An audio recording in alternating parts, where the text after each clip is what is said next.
Okay. So Reclaim Australia. We're having these rallies, right? What is Reclaim Australia? Um,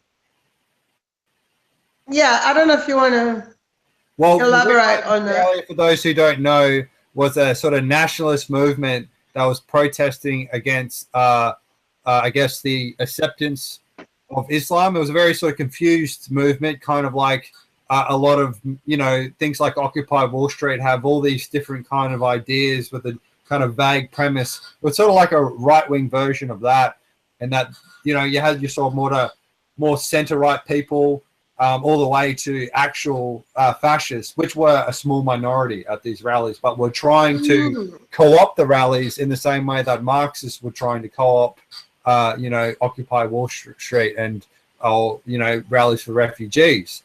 So, continue. Anyway, obviously, Islamophobia, xenophobia, whatever, it's all related to refugees. I've been walking through the streets with Muslim friends, and I've been spat at.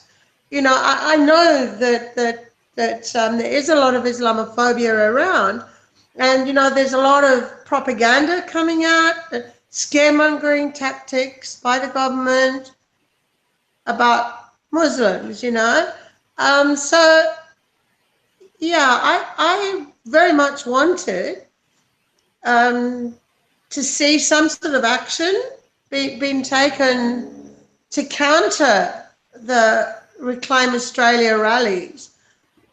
But in Brisbane, people were talking about it. Hey, it would be good if we could do something. But, none of it did. And then I really can't remember how I got wind of this. It may have been on social media. It may have been a flyer left at a rally. I don't know. But all of a sudden, I hear about this group, and I've never heard of them before, Antifa.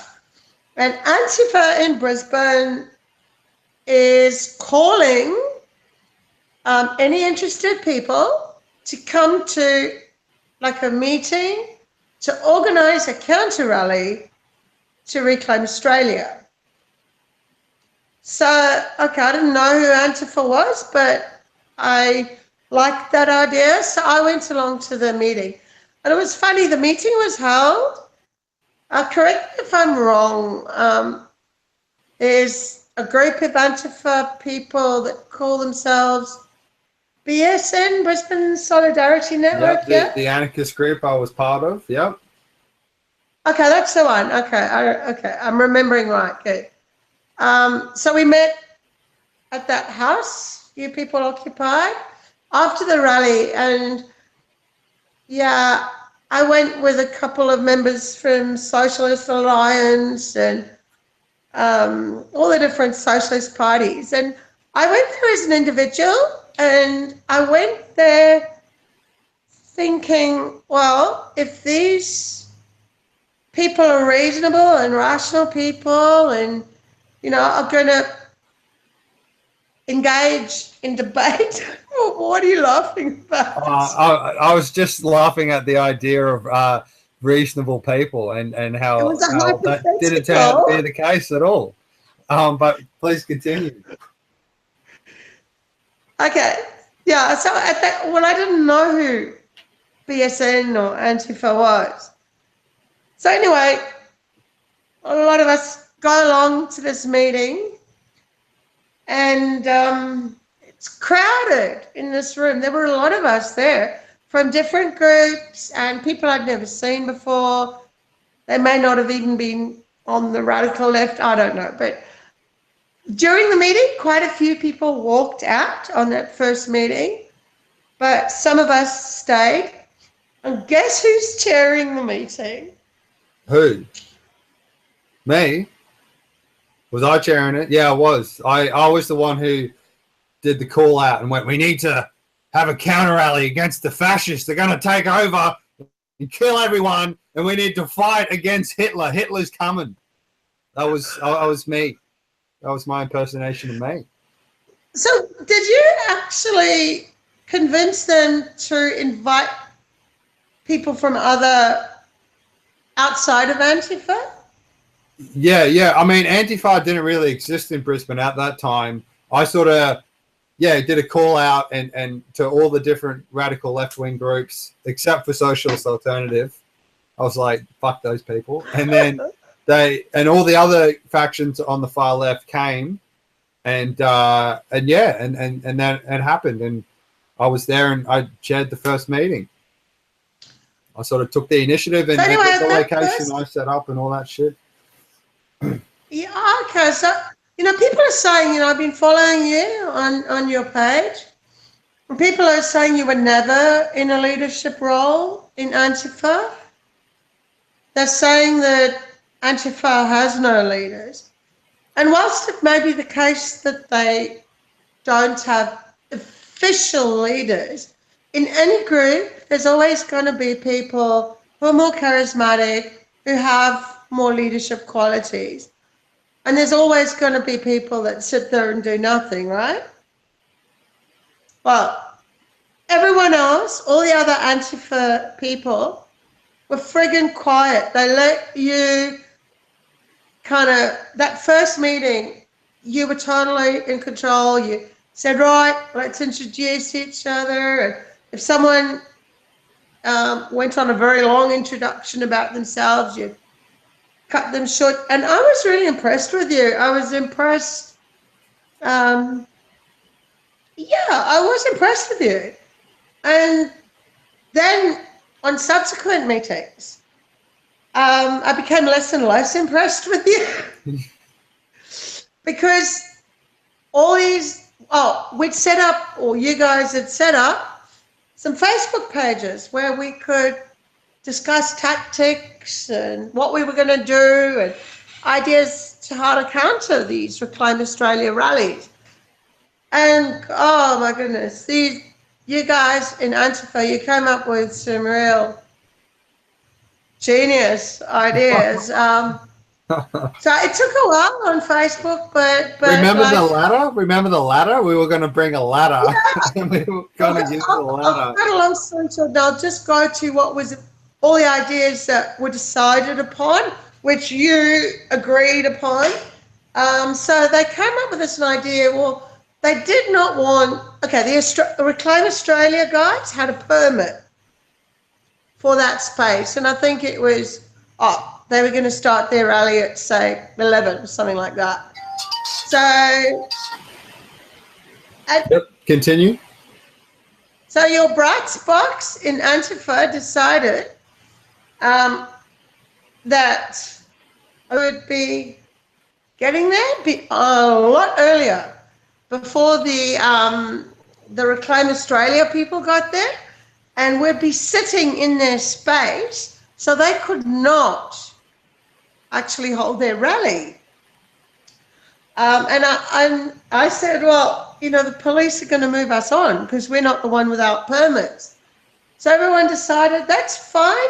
Does anyone have a really long, extendable ladder? It's so mental. Oh, I've got one. I've got a long ladder. I can get hold of one. Oh, fantastic. Good idea.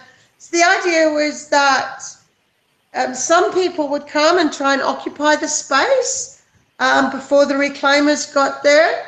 And if the police try to move those people on, a whole bunch of Antifa people and your supporters would get this ladder and kind of push it like a sort of a battering ram and deal with the police that way. And if the police or the reclaimers were still too much to cope with, other people would be bringing paint cans, tins of paint to throw in the faces of the police and the reclaimers. It was obvious to me that they were looking for a fight. You guys were looking for a fight. And there was a bloodlust there. It was unbelievable. And you were the bright spark on another meeting that I went to. you were the bright spark, and I've been following you quite closely, the Facebook page, not just you, all the comments.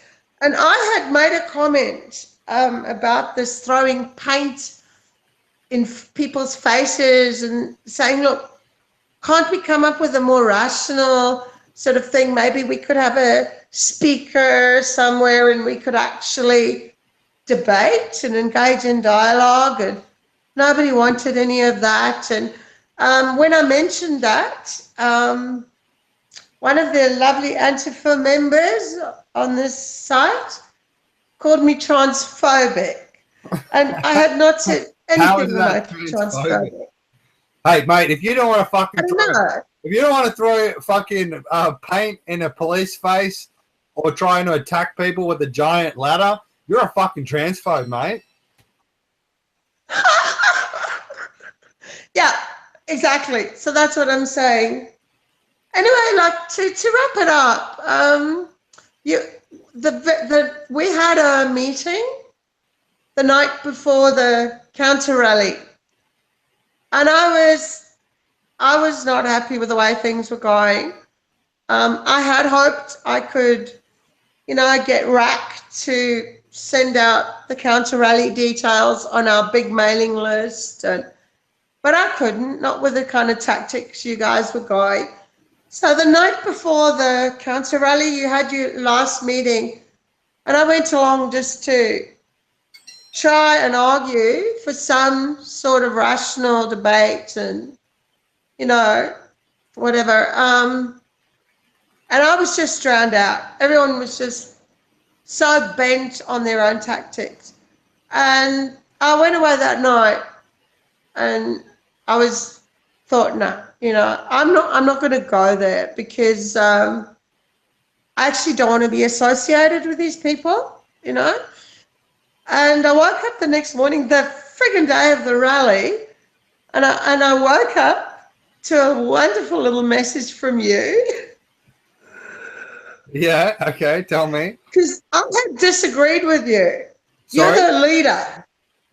I had disagreed with you in all these meetings about your tactics. And you didn't like that. And yeah, when I said, yeah, no, look, I'm not friggin' coming, sorry, you guys, this is not going to get anywhere. So I woke up the next morning. What did you say exactly? It's quite funny, actually. Yeah, you wrote me a message. I opened Facebook and there's a message for me. Hey, Julie, how are you? Feeling all fucked over and people mean at you? Like something like that. Is that what I said? What a nasty cunt I am. What a fucking malevolent and infantile, and you were trying to make me feel worse than I already did. Yeah. Me feeling all fucked over. People being mean to you, really. I'm so glad you've grown up. Oh man, me too. God, what a fucking idiot. What a crazy person. Kids, don't do ideology. Don't even smoke ideology once. It will brain fuck you. It does. I know. I came that close, but yeah. So yeah, to all those people who are denying that you played a leadership role in Antifa and all of that, come on, mate. They're either lying or they weren't there. Look, the way these people work and the way these cults and groups work is people defer their thinking to the group. So if the hive mind says this, that's true. So I obviously had no part of it. And Antifa is a wonderful, beautiful organization full of lovely people who aren't just looking for an excuse to be violent and getting viciously aggressive with anyone who dissents with their tactics. Yeah, right. Right. Yeah. So yeah, and so what's your journey been like post all this political fuckery? And how do you get out of it? And where are you at with all this stuff? And what Yeah, are your look, reflections? how did I get out of it? Mm-hmm. Easy. I moved away from Brisbane. Yep. Just getting away from the bullshit just I'm helps. serious. I'm probably too polite a person to say to people, well, I don't appreciate da da da. I don't appreciate being accused of welfareism. Transphobia. So isn't it? Transphobia. I mean, This is the everything. mentality of the left. So on the one hand, Anyway, I just you're wanted to get away. disagreeing with the use of like bringing paint to encourage bringing paint to attack people with paint. That's transphobia. Helping refugees in a real material sense that's actually practical and useful and helps their lives considerably. That's welfareism, right? Exactly. This is the But nonsense what I reality. didn't mention, and what's very important to note is there's no freedom of speech within these groups. The That's right. Yeah. minute the minute you go off the rails of their particular ideology, they attack you, not with rational debate, with slander, and they shame you, and they call you names, and it's basically schoolyard bullying. That's what I think. Yeah, definitely, absolutely. But yeah, no, look, I had a belly full, and I just decided, I had to leave Brisbane. Yeah, there were other reasons why I left Brisbane, but that was the way I got out of it. Right. Wow. Jesus Christ. And what would you say to anyone on the radical left or the radical right who might be watching this? What's your message to them? Right. Don't think that life is black and white. It isn't. There are many shades in between. And don't think that. Yeah, here's a good one. Challenge everything. Challenge everything. So you might not have a lot of friends, or whatever the case might be. You might come across one of these socialist groups and you join them, and there's this feeling, hey, I found somewhere I can belong, I found a group that accepts me, and I feel part of this, and it's all very exciting, the things we're doing, and you all convince yourselves you are making a huge impact on the world. So I would just say to young people who are caught up in that, and it is mostly young people, look at the history. Look at history. I mean, in the 1960s, the whole hippie revolution, it all sounded very nice, make love, not war, and, but it didn't end up very well, it ended up with people on LSD jumping off buildings because they thought they could fly, and academics like Timothy Leary and Aldous Huxley were telling them, expand your mind, your consciousness, take LSD. And the danger is in idealism. There's an ideal, we have a beautiful utopia. Wouldn't it be nice if we had no borders? Wouldn't it be nice if no one had to work jobs they didn't like? Wouldn't it be nice if there were no poor people? And in the name of that ideal, you turn into a fucking monster. Exactly. Because you can justify anything for this utopian vision. Exactly. So what I would say to people is, caught up in these left-wing groups, is don't be so sure of yourself. You're still young. Always been the young radicals that start these movements and whatever, and you track them later on, and 30 years later they're in a middle-class suburb with a white picket fence and the 2 children and the 2 cars, and challenge your assumptions. Look at history and challenge everything. You said before that when you were in Antifa, A lunatic. you'd read a lot of the Antifa literature, but anything that's slightly deviated, you wouldn't even look at it. Mm. Yeah, absolutely. To really be sure of your ideas, you need to actually be open to listening, to absorbing other information, and just kind of thinking it through. I don't know. Is that a hard ask? It's very reasonable, except the fact that it's transphobic and it's welfarism. So stop censoring people, Julie. Stop censoring the beautiful socialists who are trying to make heaven happen here on earth. Fuck Tony Abbott. Fucking welcome the refugees. Racists are not welcome. They're wrong.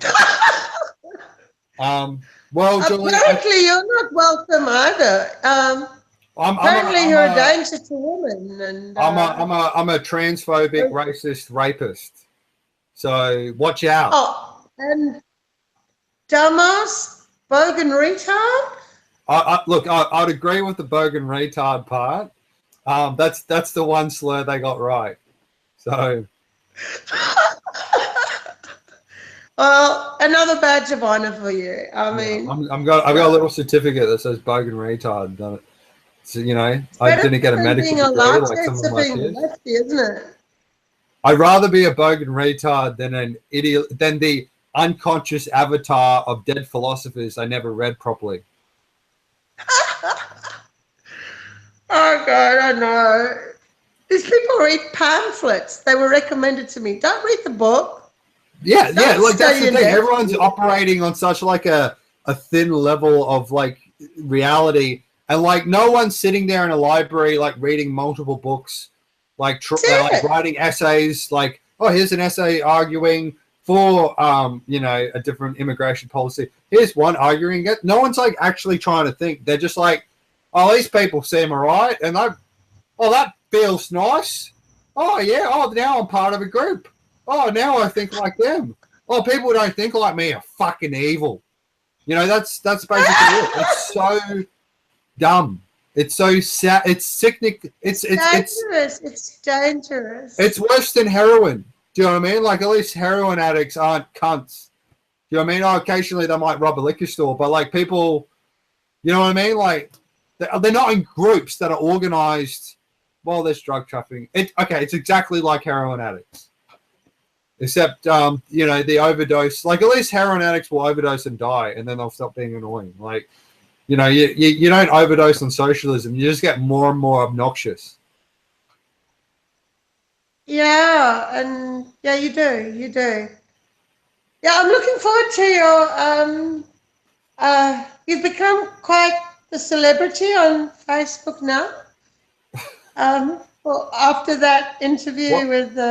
What a great low level. Like, I must be like a Z negative state celebrity. Like, on the red carpet, people spit at me. That's my level of fame.